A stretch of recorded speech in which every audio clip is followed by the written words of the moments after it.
Hey guys, how's it going? So in today's video, I'm going to talk about vitamin D toxicity. So the reason I'm talking about this is because I made few videos about vitamin D and I'm getting a lot of questions from you guys asking about how much vitamin D is safe, like what dosage is safe. And some of you folks have mentioned that you guys are worried about calcification, soft tissue calcification and kidney stones. So before I get into the details, let me give you a brief history of my personal story of vitamin D. So what happened was, this is before COVID hit. So this is around 2018, I believe. I was having chronic fatigue. I was always tired, I was exhausted, and I was also feeling down. And this did not make sense because there was nothing wrong with me physically or psychologically. Everything was great in my life, but for some reason I just was not happy and I felt very tired. So when I had my annual health checkup, I spoke with my doctor, and this was my older doctor. I ended up replacing that doctor, but that doctor, at least to his credit, he said, okay, let's do some tests, and he ran a vitamin D test on me. What we found was that my vitamin D serum level was very low. It was like 12 or 13, so really low. So then he suggested that I take vitamin D supplements. Now here is the problem. What ended up happening was, he suggested a very low dosage. He said take like 1000 IUs. I didn't know anything about vitamin D, so I just trusted my doctor. I said okay fine, I will take 1000 IUs, and I took 1000 IUs. Not much happened. My levels did not really go up that much. So then he said okay fine, take 2000 IUs. So I took 2000 IUs, and that did make a difference. I was able to pull my levels from, like, it was 12 or around 12 nanogram per milliliter. From there I was able to lift it to around 20. I think it was like 20 to 25, somewhere around that range, but that was still considered low. Ideally, at least according to the United States government recommendation, they say that it should be at least 30. So I think from 20 to 30 is considered suboptimal, and anything below 20 is considered deficient. So you need to be at least 30 or higher. So I could still not get to 30 after taking 2000 IUs. So then what happened was, I ended up changing my doctor because my insurance plan changed, or something unrelated happened. So I ended up with going to a new doctor, and this new doctor actually she was much better. So first thing she told me was that vitamin D, so she basically educated me on vitamin D. She basically told me that vitamin D is actually a hormone. It's not a vitamin. Just like any other hormone in your body, whether it's testosterone or any other hormone, they need to be at adequate level. If your hormone levels are out of whack, say your thyroid gland is malfunctioning, some people have underactive thyroid, or if your testosterone is low, those things can mess you up. So think of vitamin D as a hormone, and your levels are low, so we need to fix this. So she told me take 10,000 IUs of vitamin D, and I was actually shocked when I went back and looked at the FDA recommendation and the government agency's recommendation here in United States, and also NIH, which is I think the UK government's recommendation. So they say that you should take like 400 to 600 IUs. This is to maintain healthy levels. And my doctor was saying take 10,000 IUs. I was like, is this safe? And the other reason was, I got one of the vitamin D3 supplements from my local pharmacy in Costco. It mentioned that you should not take more than 4,000 IUs because it can cause toxicity. So that scared me, because I was like, 10,000 is way more than 4,000 IUs, right? So what if I get some kind of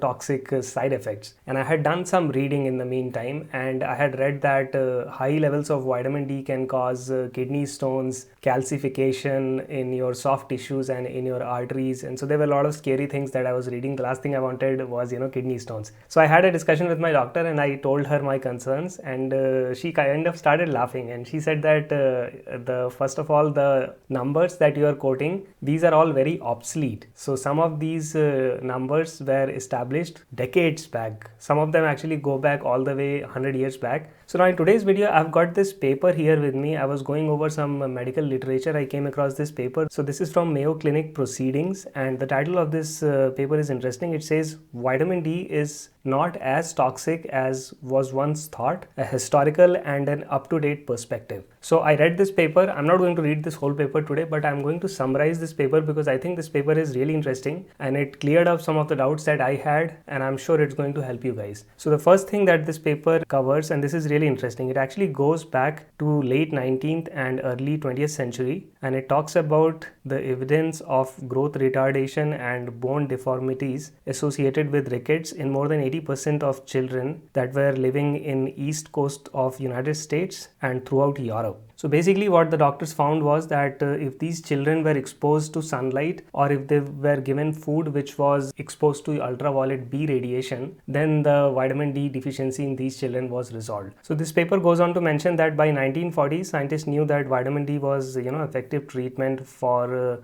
arthritis, and massive doses from 200,000 to 300,000 IUs per day were given to patients. So these were really high dosage of vitamin D. It was soon realized that these massive doses resulted in vitamin D intoxication. So this is where people first came across the concept of vitamin D toxicity. So the common side effect of vitamin D overdose was hypercalcemia, and also excess deposition of phosphate, which resulted in kidney stones and soft tissue calcification. So this is where the fear of vitamin D toxicity started developing in scientific community, and unfortunately this has persisted till now. So as the paper mentions here, that vitamin D is a fat soluble vitamin. So basically if you take too much vitamin D, it remains in your system for a long period of time. And when I say too much, according to this paper, it's like 200,000 to 300,000 IUs per day. So nobody actually in their right mind takes that kind of vitamin D supplementation, unless of course they have a special case of some kind of genetic defect, and their doctor is specifically telling them to do that. Otherwise you should not be taking that high level of vitamin D. So my doctor told me to take 10,000, and then later I reduced it to about 7,000 IUs,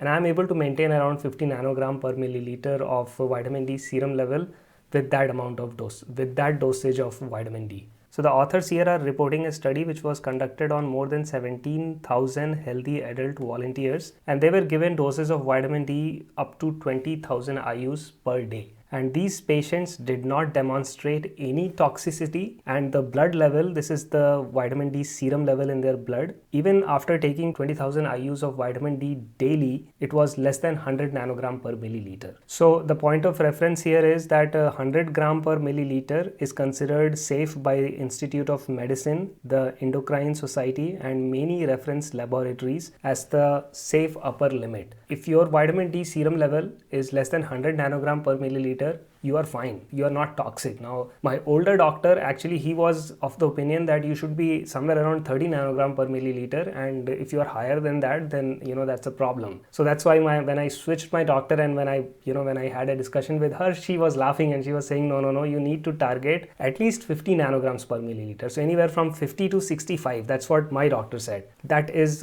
kind of the right level. Now if you go above that, you're not going to see any benefit. It's like law of diminishing return. So you don't need to target like 100 nanogram per milliliter. That's not going to help you, but you should try to have at least 50 nanograms per milliliter. And I'm very happy that I switched my doctor, and I found all this before COVID happened, because later we found out that vitamin D actually boosts your immune system. And now there are many medical research papers that have been published where they have established that people who had low vitamin D serum level, so somebody like me, I had a vitamin D serum level of only 12 nanogram per milliliter. So somebody like me, if I got hit with COVID before any vaccination was available, this could have ended up really badly for me. But luckily I was taking supplementation, and so I had lifted my vitamin D levels. I have been hovering at around 40 to 50. So the funny thing is, because I was so scared of kidney stones, once my levels became healthy, I dropped my vitamin D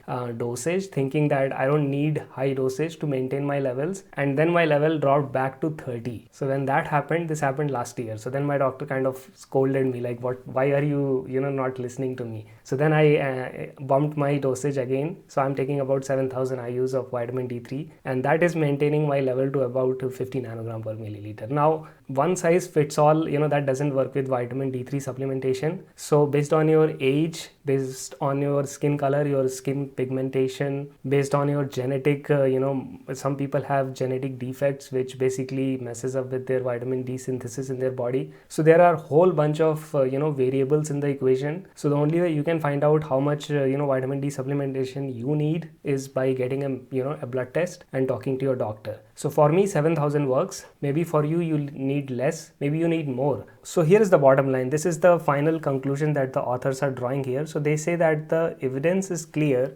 that vitamin D toxicity is one of the rarest medical conditions and is typically due to intentional or inadvertent intake of extremely high doses of vitamin D. So here the authors are saying usually if you take vitamin D3 supplementation in the range of greater than 50,000 to 100,000 IUs per day for months and for years. So for a very long period of time, if you are taking very high dosage of vitamin D3, then only you have a chance of vitamin D3 intoxication. So most people who are worried ki, oh, should I worry about kidney stones? I was one of them. Actually, that's not the case. You should still talk to your doctor, right? Don't take medical advice from internet, but the benefits outweigh the risk. If you are somebody like me who had very low vitamin D serum level, you are better off taking a higher dosage of vitamin D3 supplementation to lift your blood serum level to at least 50 nanogram per milliliter. So I'm going to drop a link to this research paper. It's freely available. You don't need to pay anything to get access to this information. It's authored by Michael Holick. He has a PhD and he is an MD.